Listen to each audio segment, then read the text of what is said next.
Welcome back to the Talking Hedge. I'm Josh Kincaid, and this is your Cannabis Business Podcast. Can cannabis revive the restaurant industry? The trend of infusing food and beverages with cannabis has been gaining steam steadily since Colorado and Washington first legalized cannabis in 2012. While brewers were early adopters in mixing legal cannabis with its derivatives into beer and THC edibles have long been popular, restaurants may be the next logical frontier for the cannabis industry. Is cannabis the potential answer for reviving the decline in overall restaurant revenues? The restaurant industry had its best same-store sales gains since 2015 last year, but that was only because many operators cut back on their promotional discounting, which pushed average guest checks up by 2.6%. Customer traffic continued to fall. Guest counts were 1.9% lower than in 2017. It's been years since the industry has seen customer count grow. Yet some are hopeful about that adding cannabis-infused dishes to menus could help turn things around, and research indicates people who use cannabis tend to be bigger spenders when they go out to eat.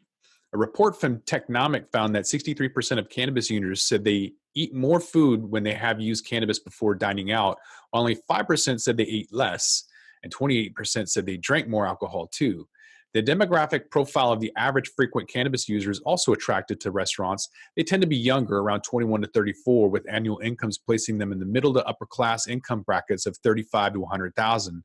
Importantly, 62% of all users and 71% of 21 to 34-year-olds said that they would visit a restaurant that incorporates cannabis into its food. Restaurateurs, however, are taking a wait-and-see approach so far, due at least in part to the regulatory uncertainty at the federal level. Currently, the Food and Drug Administration regulations prohibit the inclusion of cannabidiol in food, though the substance itself is legal.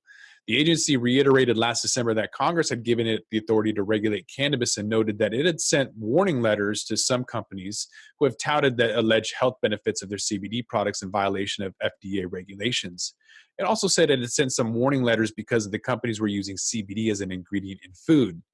But in 2018, when the FDA approved the CBD use in GW Pharmaceuticals' epilepsy drug Epidiolex, it immediately became illegal to add the substance into food, since pharmaceuticals are not permitted to be put into food.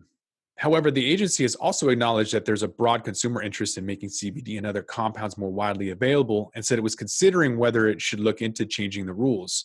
A public hearing on the subject has been scheduled for May. But the FDA commissioner abruptly resigned last month, and his successor may have different priorities. Still, enforcement of the law is uneven and largely left to the states, which is why you can legally purchase CBD in edibles, oils, and elsewhere. It may take only one daring restaurant chain to dive in and lead the way, but the move won't be entirely unprecedented. A parallel could be drawn for just a couple years ago when big brewing companies were initially hesitant to invest in legal cannabis companies. But the financial floodgates opened in 2018 when Constellation Brands partnered up with Canopy Growth in a multi-billion-dollar deal. Restaurants, too, might rapidly follow suit and begin taking bets on the future of cannabis as a mainstream enterprise. It may already have happened on a small scale. West Coast Venture Group, which owns the fast casual illegal burger and El Señor Sol Mexican restaurant chains in the Denver area, announced it would be opening an experimental restaurant in partnership with Americana Cafe to test out a so-called Cannabis cannabis infusion technology from Biolog. Cannabis creates solid sticks of seasoning spice and cannabinoids, compounds from the cannabis plant. The flavor sticks melt when cooked, infusing the foods with a subtle flavor and the effects of CBD.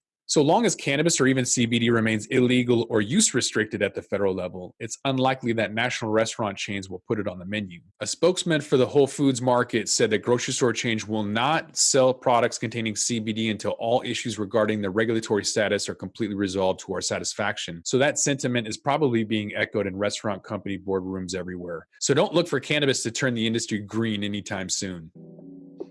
And with that, we're going to roll this one up. I'm Josh Kincaid. This is the Talking Hedge, your cannabis business podcast. Like, subscribe, and share, or don't. And I'm out.